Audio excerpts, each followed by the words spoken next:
अल्हम्दुलिल्लाह नहमदुहु व नस्तईनुहु व नस्तगफिरुहु व नु'मिनु बिही व नतवक्कलु अलैहि व नऊज़ु बिल्लाहि मिन शुरूरि अनफुसिना व मिन सय्यिआति अअमालिना मन यहदिहिल्लाहु फला मुदिल्ल लहु व मन युद्लिल्हु फला हादिय लहु व नशहदु अन ला इलाहा इल्लल्लाहु वहदहु ला शरीक लहु व ला नज़ीर लहु व ला वज़ीर लहु व ला मुशीर लहु व ला मुईन लहु व सल्लि अला खातिमिल अंबिया फ़अऊज़ु बिल्लाहि मिनश शैतानिर रजीम बिस्मिल्लाहिर रहमानिर रहीम लक़द कान लकुम फ़ी रसूलिल्लाहि उस्वतुन हसना सदक़ल्लाहु मौलानल अज़ीम व सदक़ रसूलुहुन नबियुल करीम व नहनु अला ज़ालिका लमिनश शाहिदीन वश्शाकिरीन वल्हम्दुलिल्लाहि रब्बिल आलमीन। हुजूर आए तो सर आफरीनश पा गई दुनिया, हुजूर आए तो सर आफरीनश पा गई दुनिया, अंधेरों से निकलकर रोशनी में आ गई दुनिया। बुझे चेहरों का जंग उतरा, सते चेहरों पे नूर आया। हुजूर आए तो इंसानों को जीने का शऊर आया। मेरे मोहतरम बुजुर्गों और अजीज साथियों, अल्लाह रब्बुल इज्जत का बेइंतहा करम और उसका एहसान है कि उसने हम सबको ईमान जैसी अजीम दौलत अता फरमाई है और अपने आखिर नबी आका मदनी सल्लल्लाहु अलैहि वसल्लम की उम्मत के अंदर पैदा फरमाया है। मेरे दोस्तों और बुजुर्गों, ये मामूली मकाम और मर्तबा नहीं है जो अल्लाह रब्बुल इज्जत ने हमें और आपको अता फरमाया है। आखिरी नबी का उम्मती बनाया है, जिस नबी के इस दुनिया में आने के लिए अल्लाह रब्बुल इज्जत ने इस दुनिया के निज़ाम को सजाया संवारा है।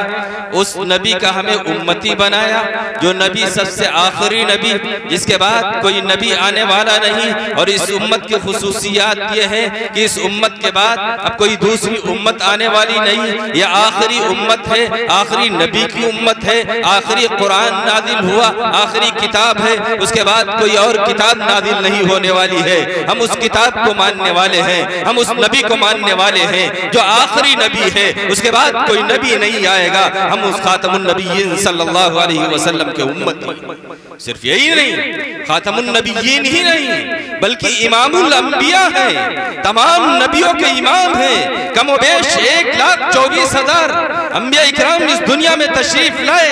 आपको मालूम है, जब आप मेराज के लिए तशरीफ ले जा रहे हैं बैतुल मक़दिस के अंदर, हुजूर अकरम सल्लल्लाहु अलैहि वसल्लम ने तमाम नबियों की इमामत फरमाई है। जहां पर हजरत आदम अलैहिस्सलाम मौजूद हो और उसके बाद के तमाम अंबिया इकराम मौजूद हो, और उस जगह पर इमामुल अंबिया को मौका दिया जाए, खातम नबिय्यीन से कहा जाए कि आप मुसल्ले पर आओ, आप इमामत करो, आप नमाज पढ़ाओ। किससे कहा गया है? आखिरी नबी से कहा गया है, जिनके हम उम्मती हैं। हमें फख्र है, हम खातमुन नबिय्यीन के उम्मती हैं। और हमें इस बात पर भी फख्र है कि खातमुन नबिय्यीन के जो सहाबा हैं, जो उनके साथी हैं, वो हुजूर से इस दर्जा मोहब्बत करने वाले हैं कि जहां पर जरूरत पड़ जाए जान देने की तो जान देने में पीछे नहीं हटते थे। सिर्फ इशारा देखते थे, कहना भी नहीं देखते थे। हुजूर कहे, सिर्फ इशारा हो जाए, अपनी जानों का नजराना पेश करने के लिए साहबा इकराम तैयार। आपने आज जुलूस निकाला, जुलूस मदहे सहाबा किसके लिए निकाला है? उन सहाबा के नाम से निकाला है जो अपनी जानों का नजराना हुजूर के ऊपर पेश करते हो। जिस तरह की जरूरत आ जाए, माल की जरूरत आ जाए, माल पेश करने के लिए तैयार हैं। औलाद पेश करने की जरूरत हो, औलाद को पेश कर रहे हैं। हर चीज पेश करने के लिए सहाबा इकराम तैयार रहते थे। उन सहाबा इकराम के नाम से आज जुलूस निकाला है। बाज लोग कहते हैं कि जुलूस मदहे सहाबा ही क्यों? इसका दूसरा नाम भी हो सकता था। मालूम होना चाहिए कि उस नाम की कोई मुखालिफत करने वाला नहीं है, और जो मुखालिफत अगर करने वाला होगा तो हम उस नाम के लिए अपने सर को कटाने के लिए तैयार हैं। अगर उनके गुलाम सहाबा इकराम हुजूर के गुलाम हैं, हम उन गुलामों के नाम पर भी अपने सर को कटाने के लिए तैयार हैं। हम अपने आप को कटाने के लिए तैयार हैं, अपनी बीवी को बेवा और बच्चों को यतीम करने के लिए तैयार हैं। किसके नाम पर? जिन्होंने हुजूर के लिए अपनी जानों का नजराना पेश किया है। जरा बराबर कहीं हुजूर को तकलीफ न हो जाए, सहाबा इकराम तड़प जाते हैं, हुजूर के लिए अपने आप को पेश कर देते हैं। तलवारें चल रही हो, तीर की बौछार हो रही हो, सहाबा इकराम आगे खड़े हो जाए, मेरे आका की तरफ कोई तीर न जाने पाए, मेरे ऊपर तीर लग जाए, मैं जख्म को बर्दाश्त कर लूंगा, लेकिन मेरे आका को अगर एक कांटा लग जाए मैं उसे भी बर्दाश्त नहीं करूंगा। करने वालों ने किया, तकलीफ देने वाले तकलीफ दे रहे थे सहाबा इकराम को कि तुम ला इलाहा इल्लल्लाह मुहम्मदुर रसूलुल्लाह पढ़ रहे हो, अल्लाह को एक कह रहे हो। तकलीफ दिया जाता था, उनको मारा जाता था और तपती हुई रेत पर लिटाया जाता। हज़रत बिलाल जैसे लोगों को तपती हुई रेत पर लिटा दिया जाता। गर्म रेत है, उसके बाद ऊपर से पत्थर रख दिया जाता और उनसे कहा जाता कि आज भी तुम मोहम्मद का साथ छोड़ दो, तुम्हें हम छोड़ देंगे, तुम्हें आशाइशा देंगे, आराम देंगे, कोई दिक्कत और परेशानी होने वाली नहीं है, तुम सिर्फ मोहम्मद का साथ छोड़ दो। लेकिन मोहम्मदुर रसूलुल्लाह का साथ नहीं छोड़ा।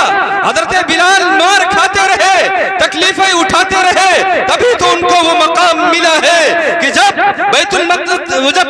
मक्कतुल मुकर्रमा फतेह हुआ है और उसके बाद हुजूर अकरम सल्लल्लाहु अलैहि वसल्लम ने हज़रत बिलाल से कहा है, बिलाल चढ़ जाओ काबे के ऊपर, अजान दो। किससे कहा? हज़रत बिलाल से कहा, जो मक्के के रहने वाले भी नहीं है, देखने में खूबसूरत नहीं है, ऊंची नस्ल के नहीं है, ऊंचे खानदान से उनका ताल्लुक नहीं है, हाँ लेकिन उसका ताल्लुक जनाब मुहम्मदुर रसूलुल्लाह सल्लल्लाहु अलैहि वसल्लम के साथ हो गया। इसलिए हुजूर ने उनसे कहा कि काबे पर जाओ और नमाज अजान दो। जब अजान दी जा रही है, तमन्ना करने वाले कह रहे हैं, काश हुजूर मुझसे कहते और मैं काबे के ऊपर चढ़ता अजान देता, लेकिन हुजूर ने काले बिलाल से, जो देखने में खूबसूरत नहीं है, देखने में अच्छे नहीं लगते, देखने में भी काले हैं, और सिर्फ इतना ही नहीं बहुत सारी और चीजें हैं, लेकिन उसके बावजूद हजरत बिलाल को हुजूर ने काबे के ऊपर चढ़ाया अजान देने के। और एक मौका नहीं है, बहुत सारे ऐसे मौके हैं जहां पर सहाबा इकराम ने अपनी जानों का नजराना पेश किया है, कुर्बानियां पेश की हैं, तमाम हैं। सिर्फ सहाबा इकराम ही नहीं, मर्द ही नहीं, बल्कि औरतें भी ऐसी आपको मिल जाएंगी, हजरत सुमैया जैसी, जो इस्लाम के अंदर सबसे पहले शहादत हजरत सुमैया की है। सताने वाले उनको सता रहे हैं, मारने वाले उनको मार रहे हैं। क्यों? तुम मोहम्मदुर रसूलुल्लाह का कलमा पढ़ रही हो, तुम अल्लाह को एक मान रही हो, इसलिए उनको सताया जा रहा था। उनके बेटे को ऊंट के ऊपर बिठा करके पेड़ से बांधा जा रहा है, टांगा जा रहा है, उनको वहां मारा जा रहा है और कहा यह जा रहा है कि तुम ईमान छोड़ दो। और सिर्फ यही नहीं, उससे पहले उनकी माँ को इस तरह से कह करके सताया जा रहा है और मारा जा रहा है। दो ऊंटों को लाया गया, एक ऊंट को इधर बांधा गया एक पैर में, दूसरे ऊंट को दूसरे पैर में बांधा गया।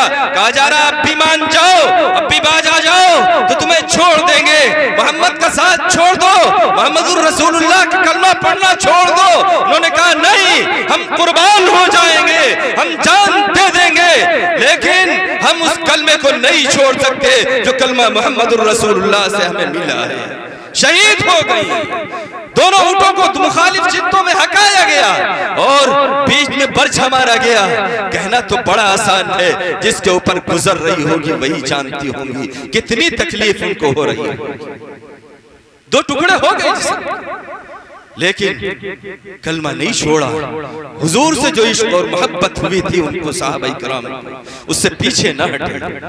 अरे दोस्तों और बुजुर्गों, इस तरह से सहाबा इकराम हुजूर के नाम पर कुर्बानी देने वाले हैं। और आज सहाबा इकराम को बुरा कहा जाए तो इसलिए हमारी जिम्मेदारी बनती है कि हम सहाबा इकराम की तारीफ करें। और जब सहाबा इकराम को बुरा कहा जा रहा हो तो बदर्जे औला जरूरत बात मौके के ऊपर तो वाजिब हो जाता है कि आप उसका जवाब दें। आपको पता है अभी उलमा इकराम आपके सामने सीरत बयान कर रहे हैं और इसके बाद शौरा इकराम मौजूद हैं, मशहूर शौरा इकराम, वो अशार सुनाएंगे। आपको पता है दोनों चीज सुनना सवाब है। आप जिस मजलिस के अंदर बैठे हुए हैं, मलाइके रहमत जिसको घेरे हुए हैं, और जिस मजलिस को मलाइके रहमत घेरे हो वो मामूली नहीं हुआ करती है। आप बड़े खुशकिस्मत हैं कि अल्लाह रब्बुल इज्जत ने आपको ये मौका दिया कि आप इस मजलिस में शरीक हैं, यहाँ पर बैठे हुए हैं जहाँ पर आक़ा मदनी सल्लल्लाहु अलैहि वसल्लम का तज़किरा हो रहा हो, उनके यारों का तज़किरा हो रहा हो, सहाबा इकराम का ज़िक्र हो रहा हो, उस जगह पर आप बैठे हुए हैं। मेरे दोस्तों और बुजुर्गों, एक मौका है हुजूर अकरम सल्लल्लाहु अलैहि वसल्लम की शान में एक साहबी ने नात के अशार पढ़े हैं, हुजूर खुश हुए, बड़े अच्छे अशार तुमने कहे हैं। उसके बाद उनसे कहा कि जो अशार तुमने मेरे लिए कहे हैं, जो शेर मेरे लिए तुमने पढ़ा है, इसी तरह के अशार सिद्दीक़ अकबर के लिए भी पढ़ो, सिद्दीक़ अकबर के लिए पढ़ो, मेरे लिए तुमने पढ़ा है, साथ में सहाबा इकराम के लिए भी पढ़ो। और जिस मुशायरे में और जिस नात के अंदर हुजूर की तारीफ के साथ साथ मदहे सहाबा ना हो, वो नात मुकम्मल नहीं हो सकती। और जिस मुशायरे में नाते पाक के साथ में मदहे सहाबा ना हो, वो मुशायरा मुकम्मल नहीं हो सकता है। मुकम्मल तभी होगा, आपका दीन मुकम्मल नहीं हो सकता है। सहाबा इकराम को अगर बीच से निकाल दें तो आप मुसलमान बाकी नहीं रहेंगे। उंगली उठाने वालों ने सहाबा इकराम को उंगली इसीलिए उठाया है कि सहाबा इकराम मियारे हक न माने जाए तो इनका कुरान मोतबर नहीं है, इनकी अहादीस मोतबर नहीं है। कुरान हमको सहाबा इकराम से मिला है, अहादीस हमको सहाबा से मिली है। मेरे दोस्तों और बुजुर्गों, आपको पता है हुजूर अकरम सल्लल्लाहु अलैहि वसल्लम इसी माह रबीउल अव्वल के अंदर इस दुनिया में तशरीफ लाए। और जब हुजूर अकरम सल्लल्लाहु अलैहि वसल्लम इस दुनिया के अंदर तशरीफ लाए थे, आपको मालूम किस तरह का माहौल कि आदमी मजदूर होता, मजदूरी किया करता, महीने गुजर जाते, साल गुजर जाते, कोई आदमी उसको मजदूरी नहीं देता था। मालदार के यहाँ मजदूरी करता, मालदार उसे मजदूरी नहीं देते थे। वो इंसान होकर भी हैवान की जिंदगी गुजारता था, दुखों में मुब्तला हो जाता था, परेशानियों में मुब्तला हो जाता था कि उसे मजदूरी नहीं देता था। लेकिन कुर्बान जाइए आक़ा मदनी सल्लल्लाहु अलैहि वसल्लम के ऊपर, हुजूर ने फरमाया कि मजदूर का पसीना सूखने से पहले उसकी मजदूरी अदा कर दी जाए।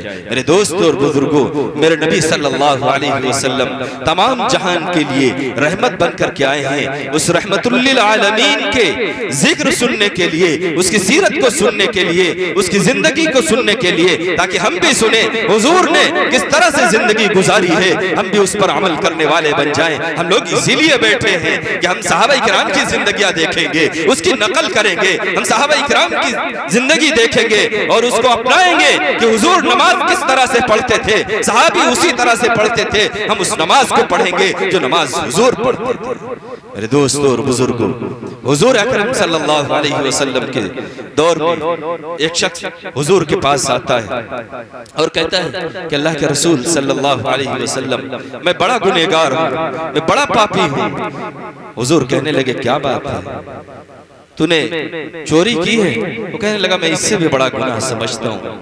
अल्लाह के रसूल सल्लल्लाहु अलैहि वसल्लम ने कहा क्या तूने जिना किया है? वो कहता मैं इससे भी बड़ा गुनाह समझता हूँ। हुजूर ने कहा आखिर तू कहना क्या चाहता है, ये बता, कितने बड़े तेरे गुनाह हैं? वो कहता अल्लाह के रसूल, मेरी बस्ती में, मेरे इलाके में रिवाज ये था कि कोई बच्ची जिंदा बचती नहीं थी, जो भी बच्ची पैदा होती थी उसको जिंदा दफन कर दिया जाता था। मेरे इलाके में रिवाज ये था कि जो भी बच्ची पैदा होती उसको जिंदा दरगोर कर दिया जाता, बच्ची जिंदा नहीं रहती थी। मेरे घर में शादी के 14 साल हो चुके थे, एक बच्ची पैदा हुई। मेरी बीवी ने कहा कि हम इसको छिपा कर रखते हैं, हम इसको जिंदा दफन नहीं होने देंगे।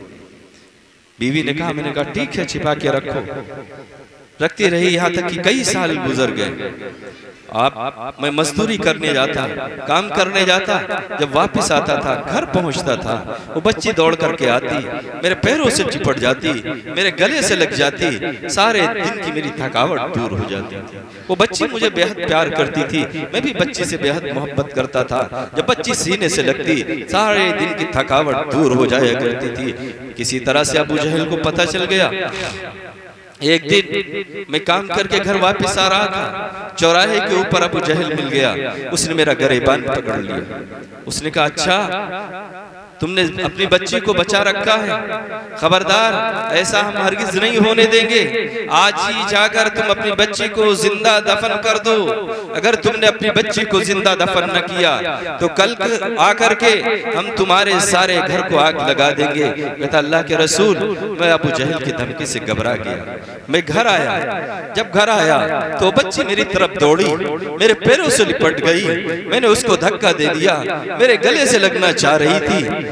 मैंने उसको धक्का दिया कि चलो तुमको तुम्हारे मामू के घर भेज जाते हैं। मैं अंदर गया, मैंने बीबी को कुछ न बताया, मैंने बच्चे को गोद लिया। दरवाजे के आड़ में जो फावड़ा रखा था, मैंने चुपके से फावड़े को लिया, लेकर के चल दिया।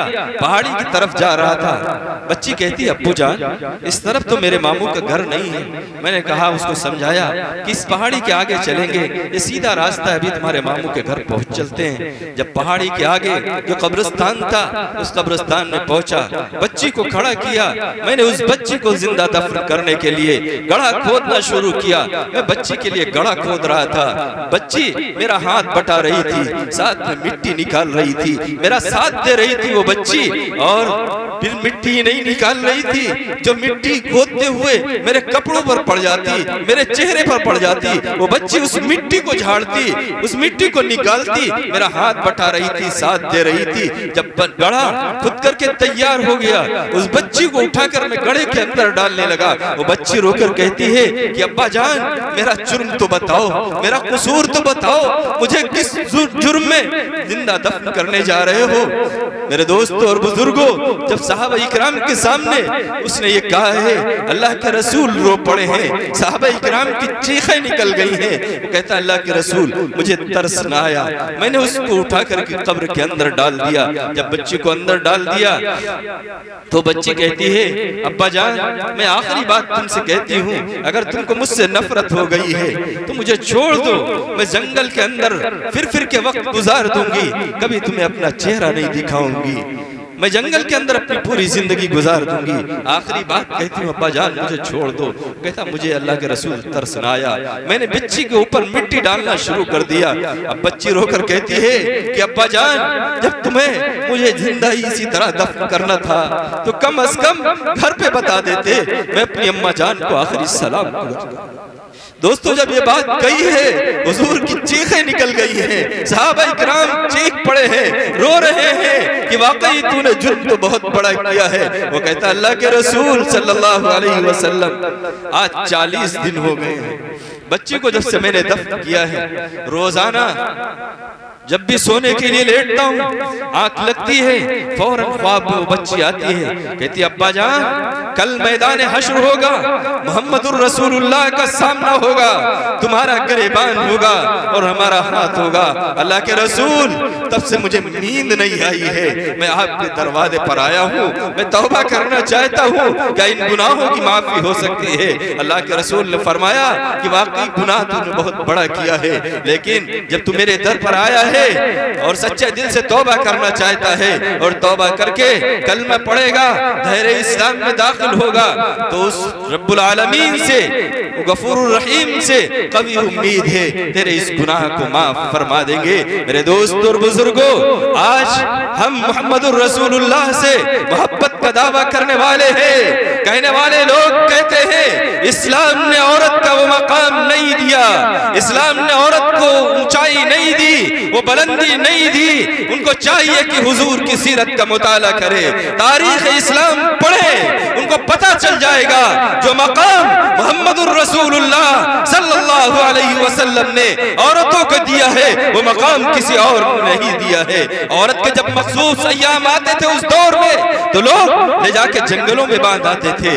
औरत माँ होती, कोई कदर नहीं थी, बहू और बेटी होती कोई कदर नहीं थी, लेकिन मुहम्मदुर रसूलुल्लाह सल्लल्लाहु अलैहि वसल्लम ने फरमा दिया कि देखो, अगर बेटी तुम्हारी है तो तुम्हारी आबरू है, औरत अगर तुम्हारी बीवी है तो उसका खर्चा तुम्हारे जिम्मे वाजिब है, और अगर औरत तुम्हारी बहन है तो तुम्हारी आबरू है, औरत अगर माँ है तो उसके कदमों के नीचे जन्नत है, वो जन्नत जिसके लिए बड़े बड़े कुतुब और अक़ताब फिरते रहे, नमाजें पढ़ते रहे, रोजे रखते रहे, हज और ज़कात सब कुछ करते रहे।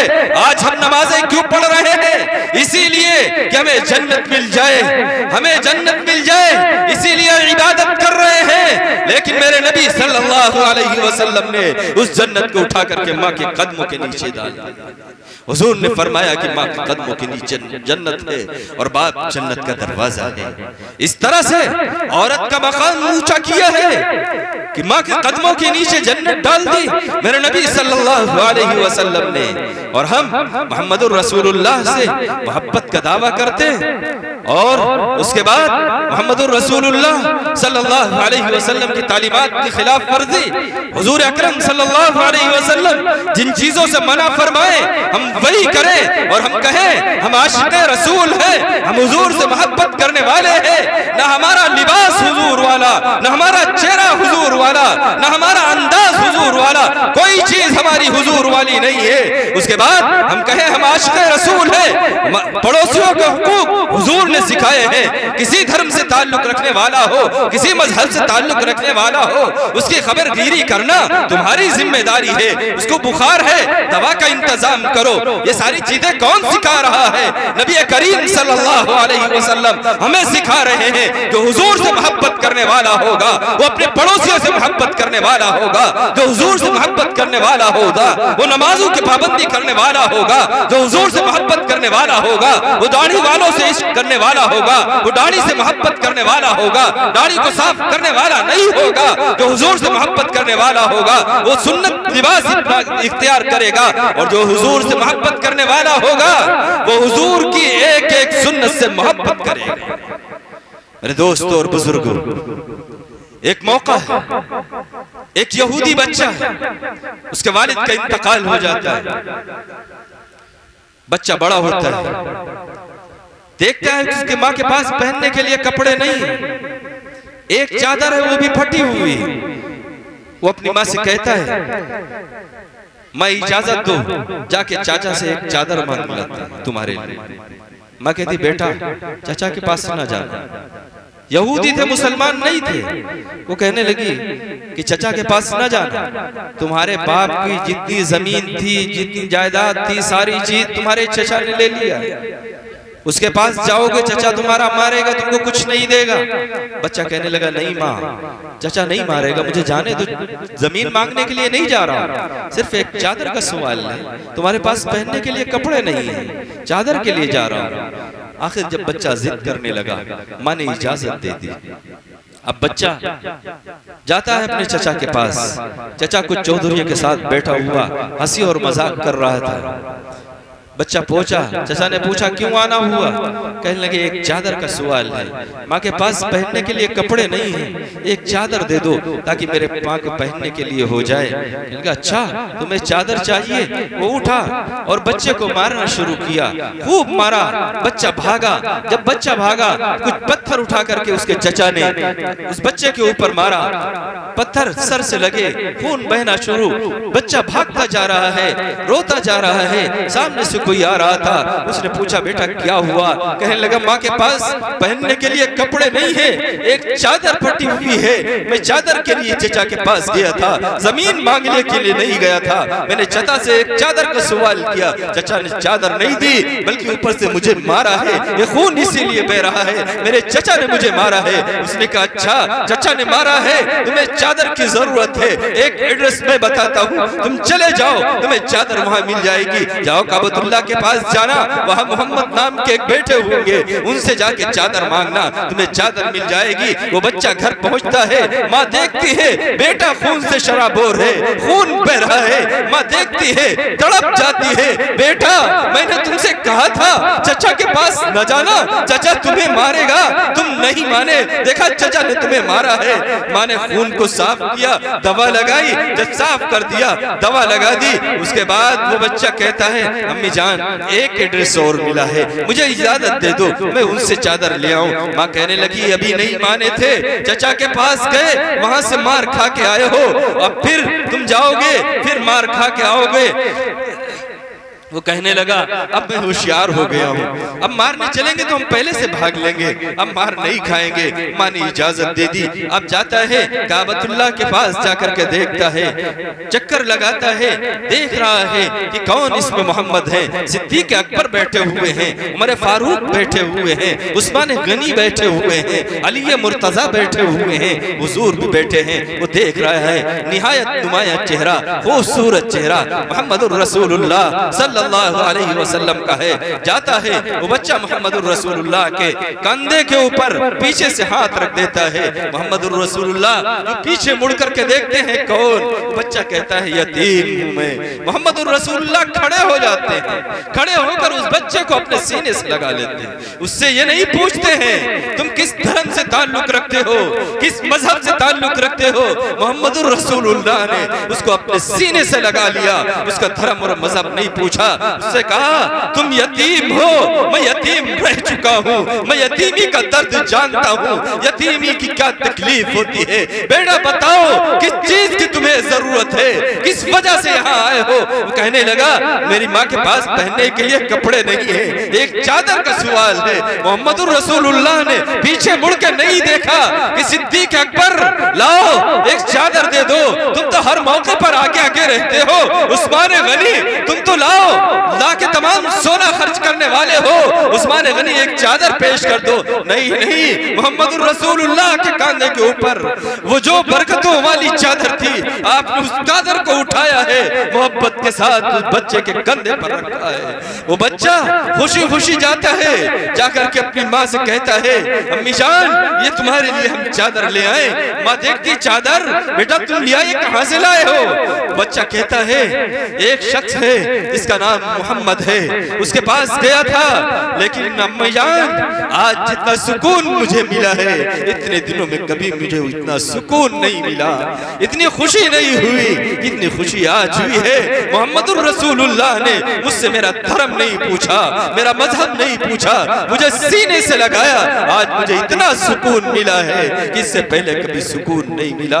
मैंने कहा अच्छा उन्होंने तुमसे धर्म नहीं पूछा, मजहब नहीं पूछा।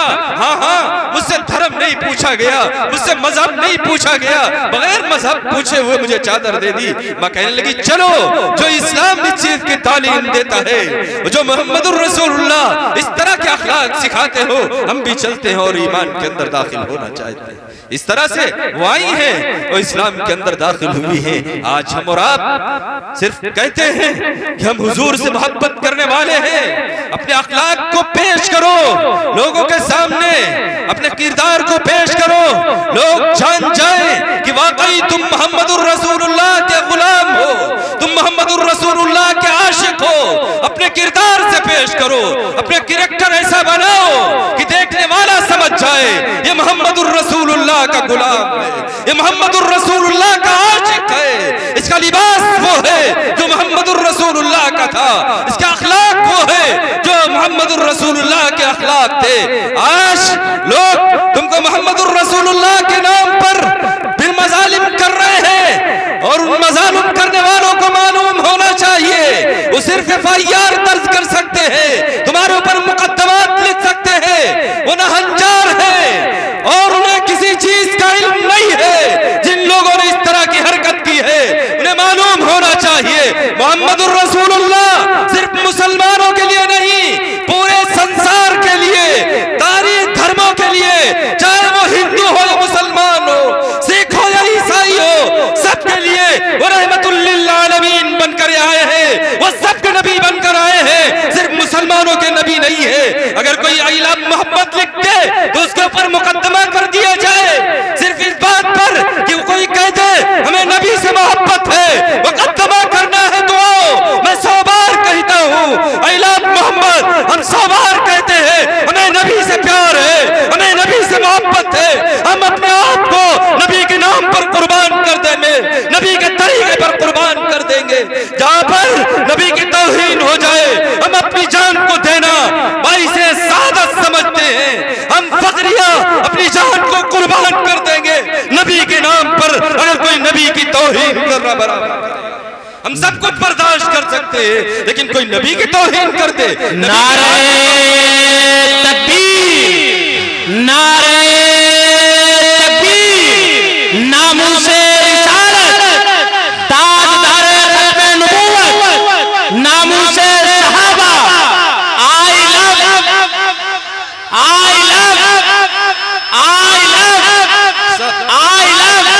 माशाअल्लाह। अल्हम्दुलिल्लाह आपने नारे लगाए कि हम मोहब्बत करते हैं हुजूर से, इसका इजहार किया। और याद रखिएगा सिर्फ जुबानी इजहार न रखिएगा, अपने किरदार से भी जाहिर कीजिए। अपना किरदार जब लोगों के सामने पेश करोगे तो जिस तरह हुजूर का किरदार देख करके लोग इस्लाम के करीब आते थे और दीन के अंदर दाखिल होते थे, तुमको देख करके लोग इस्लाम को समझ जाएं और इस्लाम के करीब आए और दीन के अंदर दाखिल हो जाए। एक दौर आएगा इंशाअल्लाह करीब, आप देखते होंगे सिर्फ आपके हिंदुस्तान में नहीं, बड़े बड़े खिलाड़ी, बड़े बड़े साइंसदान और बड़े बड़े लोग इस्लाम के अंदर दाखिल हो रहे हैं। बड़े बड़े पादरी जो दूसरे मजहब के बड़े बड़े पेशवा हैं, जिनकी लिखी हुई किताब है, उनके धर्म के अंदर पढ़ाई जा रही हो, वो इस्लाम के अंदर दाखिल हो रहे हो। जरूर इस्लाम की हक्कानियत जाहिर होके एक दिन रहेगी। दुनिया का कोई कोना ऐसा नहीं है, कोई गोशा ऐसा नहीं है जहां पर ला इलाहा इल्लल्लाह मुहम्मदुर रसूलुल्लाह कहने वाले मौजूद न हो और आशिक रसूल मौजूद न हो, हुजूर की सुन्नतों से मोहब्बत करने वाले मौजूद न हो। हम भी मुसलमान हैं, हुजूर की सुन्नतों पर अमल करने वाले हैं और एक एक सुन्नतों पर अमल करेंगे और दुनिया वालों को दिखाएंगे। सिर्फ हम कह करके जुबानी नारे लगा करके हुजूर से मोहब्बत का इजहार नहीं करने वाले हैं, सिर्फ हम लिख करके इजहार करने वाले नहीं है, बल्कि दिल और जान से हम हुजूर के किरदार से मोहब्बत करते हैं, हुजूर की सुन्नतों से मोहब्बत करते हैं। जो चीज हुजूर ने की है हम वो करेंगे और जिन चीजों से हुजूर ने रोका है उससे हम रुकेंगे। मेरे दोस्तों और बुजुर्गों, वक्त काफी हो गया, मैंने इतनी चीजें कह दी। दुआ कीजिए अल्लाह ताला से, अल्लाह ताला हम सबको कहने और सुनने से ज्यादा अमल की तौफीक अता फरमाए। अभी आज हमारे इस प्रोग्राम के सदर मोहतरम हजरत मौलाना मोहम्मद हबीब साहब कासमी दामत बरकातुहुम आपके दरमियान मौजूद हैं, बीमार हैं, लेकिन जहां कहीं भी हुजूर अकरम सल्लल्लाहु अलैहि वसल्लम और सहाबा इकराम के नाम से प्रोग्राम हो और लोग कहते हैं आप अपनी अदालत के बावजूद पहुंच जाते हैं। ये क्या है? ये इश्की है, इश्क मोहम्मद है, ये सहाबा से इश्क है जो इनके दिल के अंदर है। बीमार होने के बावजूद चल पड़ते हैं कि हम सहाबा के इश्क के लिए जाने को तैयार हैं। बीमारी बढ़ जाए तो बढ़ जाए, हम इस दुनिया से चले जाए तो चले जाए, लेकिन जब हम जाएं तो हम आशिक रसूल बन के जाएं, सहाबा के आशिक बन के जाएं, उनकी सुन्नत पर अमल करने वाले बन के जाएं। इसलिए आपके दरमियान मौजूद हैं। दिल की गहराइयों से हम हजरत वाला का इस्तकबाल करते हैं और दुआ करते हैं कि अल्लाह रब्बुल इज्जत आपको शिफाए कामिला दाइमा आजिला मुस्तमिर्रा अता फरमाए और आपका साया हम सबों के सरों पर तादेर कायम व दायम रखे। व आखिर दावाना अल्हम्दुलिल्लाहि रब्बिल आलमीन। एक चीज और याद रखिएगा।